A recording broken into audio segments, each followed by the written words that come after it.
So a little bit about Oliver. Oliver is a twin.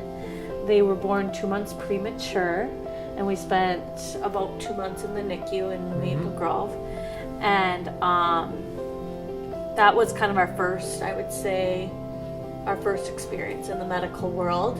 And then things changed a lot as Oliver got older. When he was 5 months old, he started having seizures. And at first they actually misdiagnosed him, not thinking they were even seizures. And they just persisted to get worse and more often.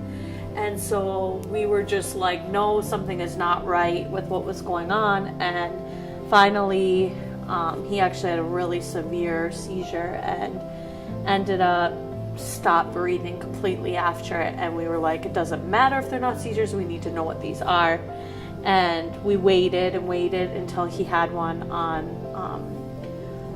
the machine that would pick it up. And when he did have the event on the machine, then we found out he had seizures.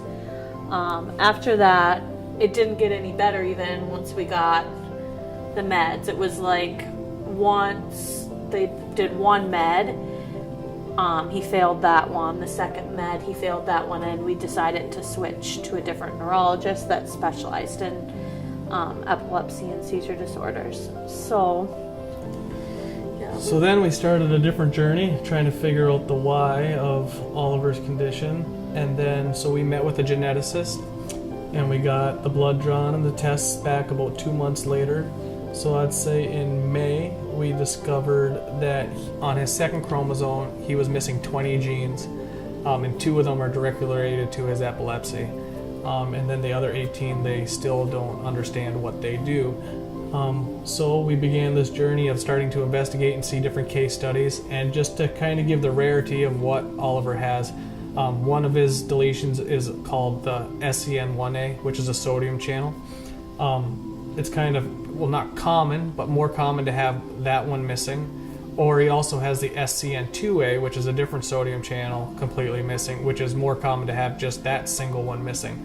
But to have the 2 of them combined, we know of only 2 or 3 other people actually in the world that have this deletion or something similar to what Oliver has. So it is very rare, and so we really don't understand or know kind of the direction this is going to take or the outcome that is going to come of it. So we're still very new in this journey, even though we've dealt with it now for about a year.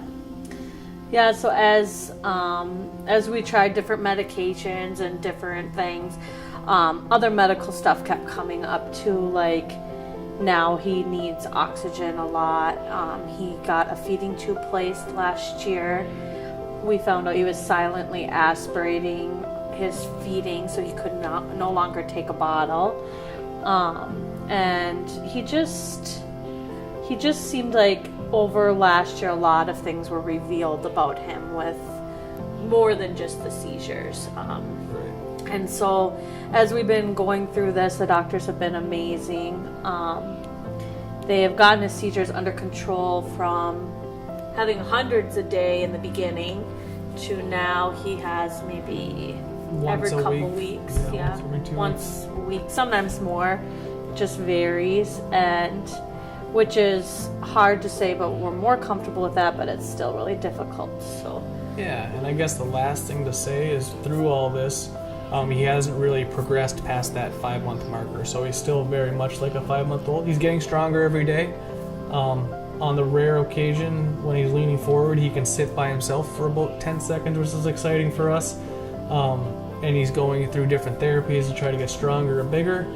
But like I said in the earlier part, we're just not certain where this direction takes us, and there's not enough documentation to really come up with a direction. So we just continue to trust the doctors, trust the Lord, and live the joy that is Oliver.